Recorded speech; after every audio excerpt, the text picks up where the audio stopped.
তো হ্যালো বন্ধুরা, আমি পরিতোষ। আর আপনারা দেখছেন আমার নতুন ইউটিউব চ্যানেল টেক হাউস। তো থাম্বনেল দেখে আপনারা অবশ্যই বুঝতে পেরেছেন আজ কথা বলবো প্রধানমন্ত্রী আবাস যোজনা নিয়ে। তো বন্ধুরা, আবাস যোজনা ঘর আপনার নামে বেরিয়েছে কিনা নিজের মোবাইল দিয়ে কীভাবে চেক করবেন, স্টেপ বাই স্টেপ ভালোভাবে দেখুন, তাহলেই বুঝতে পারবেন। তো ভিডিওটা না টেনে শেষ পর্যন্ত দেখতে থাকুন। ভিডিওটি ভালো লাগলে একটা লাইক দিয়ে প্লিজ চ্যানেলটিকে সাবস্ক্রাইব করে রাখবেন এরকম আরও অনেক ভিডিও পেতে। তো প্রথমে কি করবেন, আপনারা সবাই চলে আসবেন গুগলে এবং এখানে সার্চ করবেন ডিজিটাল সহায়তা। ভালো করে স্পেলিংটা দেখবেন, ডিজিটাল সহায়তা।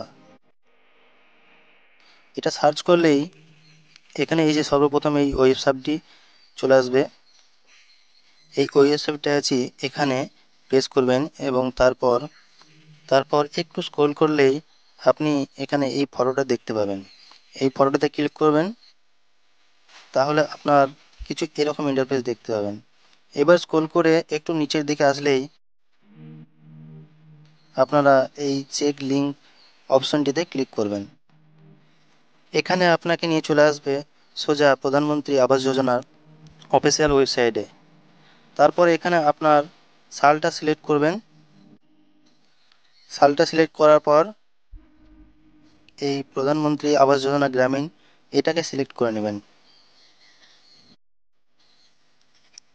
এটি হয়ে গেলে তারপর আপনি আপনার স্টেটটি সিলেক্ট করে নেবেন। যেমন আমার ওয়েস্ট বেঙ্গল, তো আমি ওয়েস্ট বেঙ্গলটা সিলেক্ট করে নিলাম। এরপর এখানে আপনারা ডিস্ট্রিক্টটা সিলেক্ট করবেন। আমার নদিয়া ডিস্ট্রিক্ট, তাই নদিয়া ডিস্ট্রিক্টটা সিলেক্ট করে নিলাম। এরপর এখানে আপনাকে গ্রাম সিলেক্ট করতে হবে, তো আমার গ্রামটা আমি সিলেক্ট করে নিলাম। এরপর আপনাদের দেখাবে যে এখানে পঞ্চায়েত সিলেক্ট করার জন্য বলবে, তো আপনারা পঞ্চায়েতটাও সিলেক্ট করে নেবেন। তো আমারটা আমি সিলেক্ট করে নিলাম।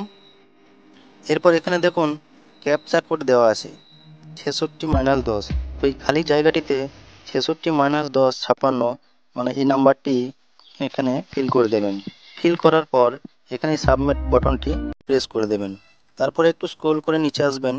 নিচের দিকে আসলে দেখতে পাবেন যে এখানটায় লেখা আছে ডাটা নট ফাউন্ড, মানে এখনও যে নতুন 2024-25-এর যে লিস্টটা এখনও বেরোয়নি। তো বন্ধুরা, যখনই এই নতুন লিস্টটা বেরোবে এখানেই কিন্তু দিয়ে দেবে, আপনারা কিন্তু এসে এখানে চেক করতে থাকবেন।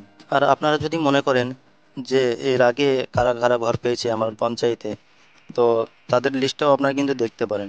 তো তার জন্য আপনাকে ওই একই জায়গায় একইভাবে 2022-23টা সিলেক্ট করে নেবেন, কারণ এর পরে আর কোনো আপডেট আসেনি। তো বন্ধুরা, এই ছিল আজকের ভিডিও। ধন্যবাদ।